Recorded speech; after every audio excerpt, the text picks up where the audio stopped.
একটি মুকুট যখন কেবল সৌন্দর্যের প্রতীক নয় বরং হয়ে ওঠে দায়িত্ব, পরিবেশ আর ভালোবাসার বার্তা, তখন সে মুকুট বদলে দেয় আমাদের চেনা গল্প। ছায়াতল বাংলাদেশের এক ছোট্ট ক্যাম্পাসে শিশুদের হাসিতে লেখা হলো নতুন এক অধ্যায়। সেখানে ঘোষণা করা হলো নতুন মিস আর্থ বাংলাদেশের নাম।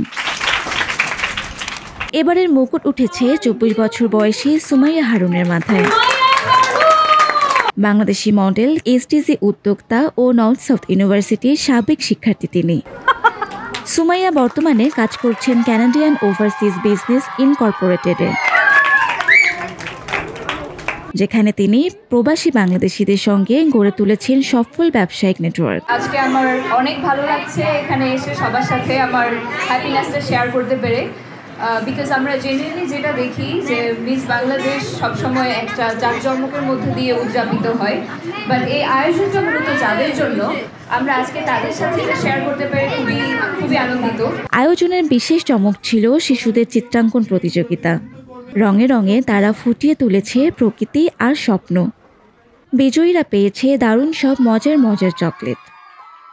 এই আয়োজন শুধু একজন রানীর নয়, একজন নেত্রীর জন্মদিনও। মিস বাংলাদেশ ফাউন্ডেশনের চেয়ারম্যান মেঘনা আলম নিজের জন্মদিন কাটিয়েছেন শিশুদের সঙ্গে।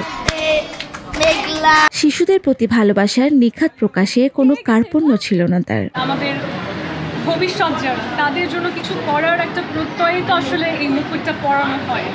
তাহলে কেন আমরা সবসময় আসলে এই ক্রাউনিংটা একটা গ্ল্যামার বা একটা 5 তারকা হোটেলেই করার কথা ভাবি? কেননা যাদের জন্য আমরা কাজ করি আসলে তাদেরকে নিয়ে উদযাপন করি।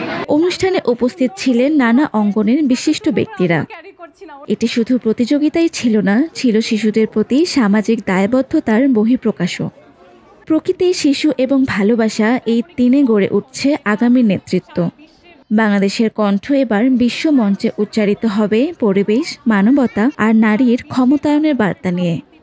অনন্যা সুকরা, হ্যালো বাংলাদেশ, ঢাকা।